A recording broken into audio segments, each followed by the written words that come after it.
Bem-vindos ao canal Sejam Santos, onde vamos explorar a vida e as obras dos santos mais inspiradores da história da Igreja Católica. Nós vamos compartilhar suas histórias, seus ensinamentos e seus exemplos de virtudes, esperando que possam nos inspirar a viver de acordo com os ensinamentos de Cristo. Então, se você quer aprender mais sobre esses santos e descobrir como suas vidas podem ser caminhos que nos levam a Jesus Cristo para nós hoje, inscreva-se no nosso canal e deixe o seu like. Inscreva-se hoje mesmo, divulgue nosso canal a seus amigos e comunidades e nos ajude o nosso canal para que possamos alcançar mais pessoas na divulgação a conhecer mais a vida dos santos. Onde a santidade é uma jornada diária. Faça parte dessa comunidade de busca pela santidade.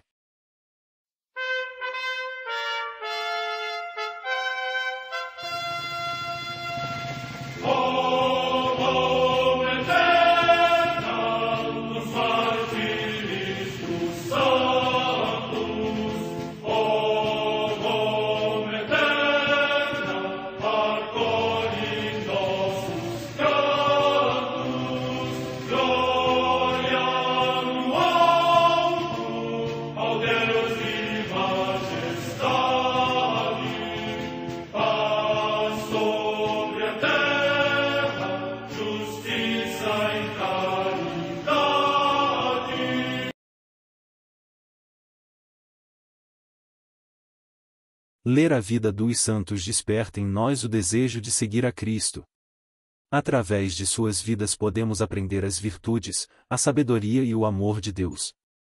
Cada santo nos oferece um modelo de vida a ser imitado, como diz São Paulo na carta aos Hebreus, capítulo 12, versículo 1. Estamos rodeados por uma nuvem de testemunhas. A Igreja foi fundada por nosso Senhor Jesus Cristo não apenas como uma instituição, mas uma autêntica família. Os santos mártires, confessores, doutores, as virgens, os santos pastores e todos os demais santos são realmente nossos irmãos que nos precederam no caminho da fé e já estão no céu, para onde também iremos nós, pela graça de Deus. Portanto, sede santos, assim como vosso Pai Celeste é santo. Mateus capítulo 5, versículo 48. Hoje, dia 6 de fevereiro, celebra a Igreja a vida desse grande santo, Beato Francisco Spinelli. Vida de Beato Francisco Spinelli. Amar a Cristo na Eucaristia e no serviço aos pobres, ícone de Cristo aqui é, em suma, a vida e do ministério sacerdotal do Beato Francisco Spinelli, cujo testemunho aparece hoje especialmente oportuno e eloquente. Em uma época marcada como a nossa, por consideráveis mudanças sociais, ele continua a repetir que só a partir do coração trespassado do Redentor vem para os seres humanos de todas as idades uma fonte inesgotável de amor altruísta, que purifica e renova. Dom Spinelli compreendeu completamente a verdade da mensagem da cruz, portanto, está agora a ser apontado como um exemplo a imitar e um intercessor para ser chamado. A Igreja oferece como um modelo autêntico de apóstolo, especialmente, a vós, sacerdotes, que a providência chamou para ser administradores dos mistérios da salvação. Recebem no cotidiano do seu ministério a luz e a coragem da Eucaristia, de modo a se tornarem discípulos fiéis do Mestre Divino. Apresento-o como uma testemunha válida do Evangelho, a vós, religiosos e religiosas, e a todos vós, queridos irmãos e irmãs da Diocese de Cremona. Se em todas as partes da sua comunidade eclesial fluir o sangue vital da Eucaristia, podem ser mensageiros eficazes da proclamação eterna e sempre nova do Evangelho, trazendo salvação ao mundo e paz. Sejam como Dom Francisco Spinelli, as pessoas permeadas por amor indomável e divino, que se expressa em um serviço atencioso para com os pobres e os que vivem à margem da sociedade. A Igreja precisa de homens e mulheres que fazem como ele, de sua vida, um dom sem reservas ao Senhor, que não se deixam ser atraídos pelo charme de mudar as referências no mundo, que sabem como imolar-se, unindo seu sacrifício ao de Jesus, para que o mundo tenha vida e a tenha em abundância. Jó 10, 10. Esta é a missão da Igreja, esta é a vocação de cada um de nós, chamados a ser obedientes ao Evangelho da caridade. Recordando o seu Senhor, esperando até que ele venha, escreveram os bispos italianos nas orientações pastorais para os anos 90, a Igreja entra nesta lógica do dom total de si. Em volta de uma mesma mesa eucarística, e compartilhando o mesmo pão, que cresce e é construída como uma instituição de caridade e é chamada a mostrar-se ao mundo como sinal e instrumento de unidade em Cristo para toda a humanidade. A tarefa, é claro, é difícil, mas não impossível, porque o amor do Senhor pode vencer cada fraqueza humana. Na Eucaristia, Cristo se faz nosso alimento espiritual e antecipa-se nas sombras do tempo o brilho do reino da glória final.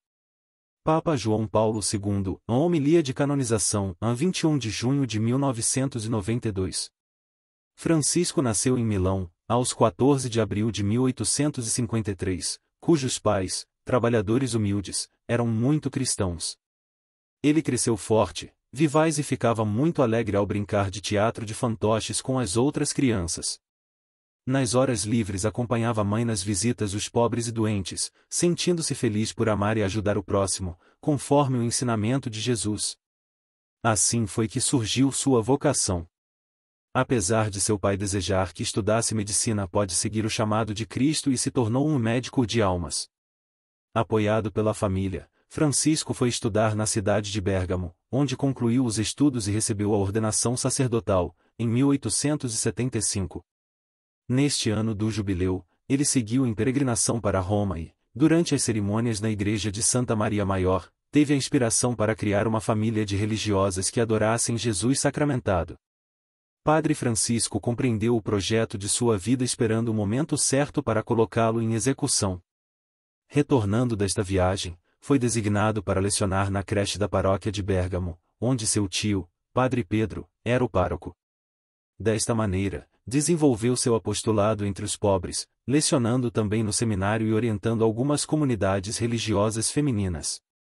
Em 1882, encontrou uma jovem, Catarina Comensoli, que desejava se tornar religiosa numa congregação que tivesse por objetivo a adoração eucarística. Padre Francisco pode assim realizar seu sonho. Em dezembro de 1882, as primeiras noviças ingressam numa casa, que depois se tornou o primeiro convento, em Bérgamo. Desta maneira fundou, inicialmente, o Instituto das Irmãs da Adoração. 7 anos depois eram 9 as casas, onde as religiosas acolhiam pobres, doentes e deficientes mentais.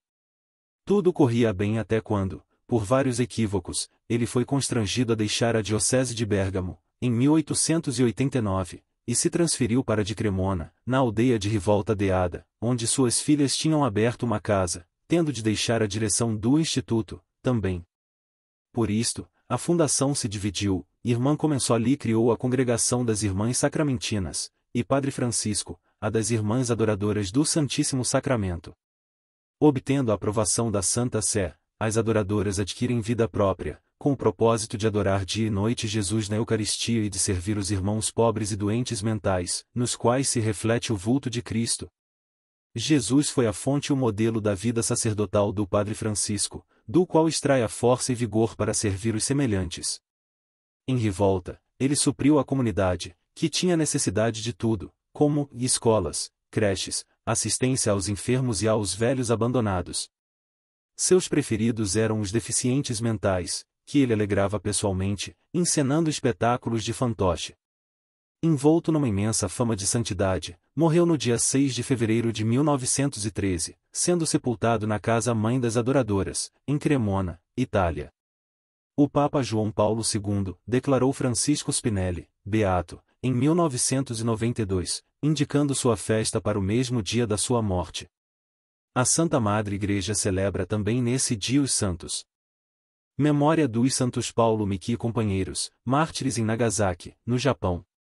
Agravando-se a perseguição contra os cristãos, foram presos, atormentados e condenados à pena capital 8 presbíteros ou religiosos da Companhia de Jesus e da Ordem dos Frades Menores, procedentes da Europa ou naturais do Japão, e 17 leigos.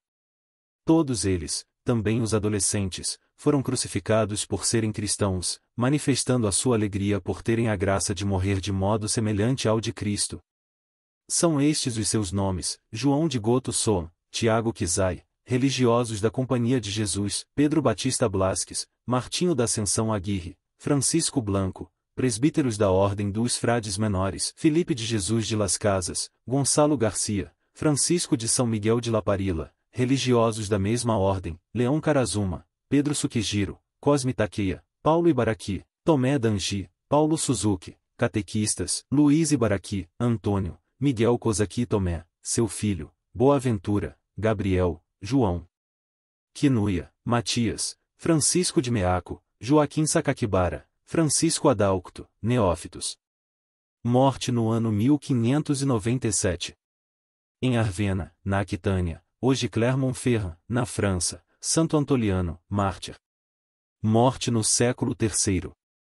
Em Emesa, hoje Homs, na Síria, a comemoração de São Silvano, bispo e mártir, que, depois de presidir a esta igreja durante 40 anos, por fim, no tempo do imperador Maximino, foi lançado às feras e recebeu a palma do martírio, juntamente com o diácono Lucas e o leitor Mócio.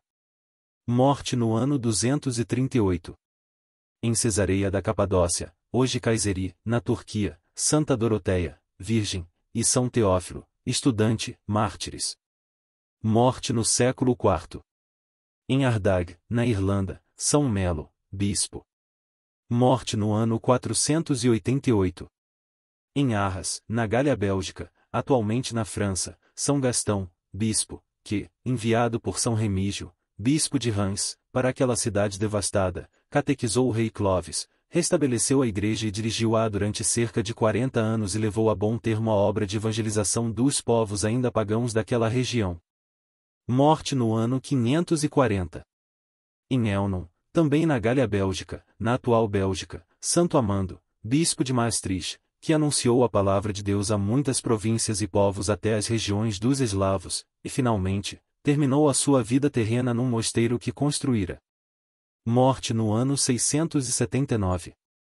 Na região de Tongres, no Brabante da Austrásia, atualmente também na Bélgica, Santa Rénola ou Reinilde, abadesa do mosteiro de Eike.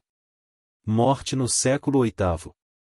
Em Palestrina, no Lácio, região da Itália, São Guarino, bispo, célebre pela sua austeridade de vida e amor aos pobres. Morte no ano 1159. Em Skara, na Suécia, São Brynolfo Algotsson, bispo, ilustre pela sua ciência e dedicação à Igreja. Morte no ano 1317. Em Nápoles, na Campânia, região da Itália, o beato Ângelo de Fursi, presbítero da Ordem de Santo Agostinho, insigne no zelo pelo reino de Deus. Morte no ano 1327. Em Angre, perto de Salerno, também na Campânia, Santo Afonso Maria Fusco, presbítero, que se dedicou ao ministério das missões rurais, à formação dos jovens, especialmente dos pobres e dos órfãos, e fundou a Congregação das Irmãs de São João Batista. Morte no ano 1910. Em Durando, cidade do México, São Mateus Correia, presbítero e mártir, que, durante a perseguição desencadeada contra a Igreja, se recusou a obedecer à ordem de revelar o segredo de confissão e por isso recebeu a coroa do martírio. Morte no ano 1927.